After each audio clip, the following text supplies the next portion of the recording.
कभी तुमने सोचा है कि जन्नत सिर्फ बड़े आमाल से नहीं, कभी कभी एक छोटे से नेकी के अमल से भी मिल सकती है।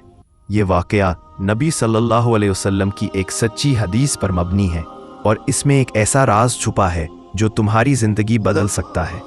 एक दिन का जिक्र है, एक शख्स तन्हा रास्ते पर चल रहा था। धूप तेज थी, हवा गर्म और रास्ता सुनसान। वो थका हुआ था, मगर अचानक इसकी निगाह जमीन पर पड़ी। रास्ते के बीचों बीच एक कांटेदार टहनी पड़ी थी। वो रुक गया, कदम थम गए। शैतान ने दिल में वसवसा डाला, जाने दो, किसी और को देखने दो, तुम्हें क्या जरूरत है। मगर दिल ने कहा, अगर कोई इस कांटे पर चलकर जख्मी हो गया तो, अगर किसी का बच्चा यहाँ से गुजरा और गिर गया तो। उसने इर्द गिर्द देखा, कोई नहीं था, ना कोई तारीफ करने वाला, ना कैमरा, ना कोई तमाशाई।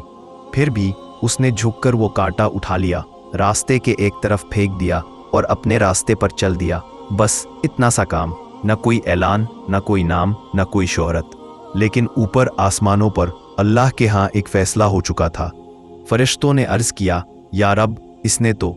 अल्लाह ने फरमाया, हाँ, मगर उसने मेरे बंदों की तकलीफ दूर की, लिहाजा मैंने उसके गुनाह मुआफ कर दिए और उसे जन्नत अता कर दी। नबी सल्लल्लाहु अलैहि वसल्लम ने फरमाया, एक शख्स ने रास्ते से तकलीफ दे चीज हटाई, अल्लाह ने उसको उसके इस अमल पर जन्नत अता फरमाई। सही मुस्लिम। तो याद रखो, नेकी के लिए बड़े काम जरूरी नहीं, अल्लाह तुम्हारे दिल की नरमी देखता है, तुम्हारे इरादे की सच्चाई देखता है।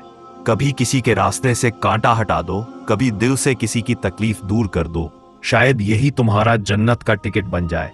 एक छोटा सा अमल और जन्नत। अल्लाह छोटे कामों में भी बड़े इनाम छुपा देता है, कभी नेकी को छोटा मत समझो।